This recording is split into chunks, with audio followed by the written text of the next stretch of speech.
Roesch, and I'm speaking to you from the Marian General House in Rome, Italy, where we're busily preparing for the canonization of our founder, Blessed Stanislaus Papczynski, and that'll take place here in Rome on June 5th. And in the last Marian Helper magazine, I wrote to you about a dream that our General had had and about the miracle that led to this canonization. And in the dream, he was speaking in the Vatican to some officials about the particulars of this miracle. And if you remember, it was a young 20-year-old girl who was engaged to be married in June. And in the springtime, a few months before, she came down with what seemed just to be a cold, but then she ended up in the intensive care unit at the hospital, and she was at the point of death. And now, can you imagine what would have happened to that family if she had died? They would have lost a beautiful 20-year-old daughter just before her wedding. Her fiancé would have lost his beloved for life.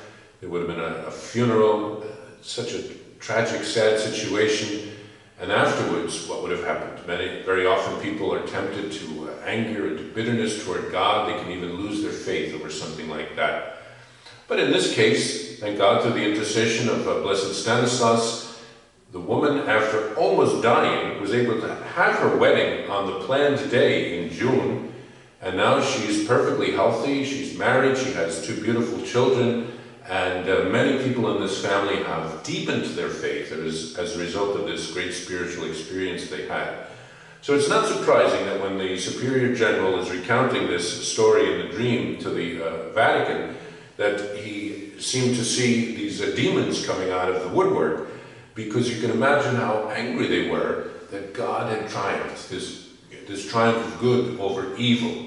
That none of this stuff had happened, and that God had actually brought good out of this very difficult situation, this healing of this young woman.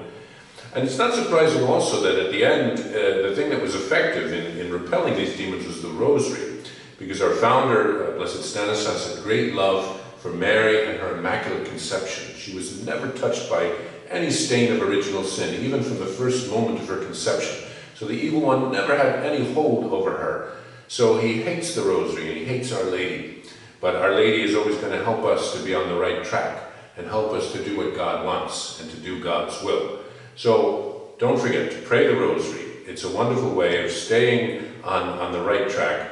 And we can pray coming up this summer through the intercession of Blessed Stanislaus Papczynski when we need healing, when we need help in our life. He's a powerful intercessor. God bless you.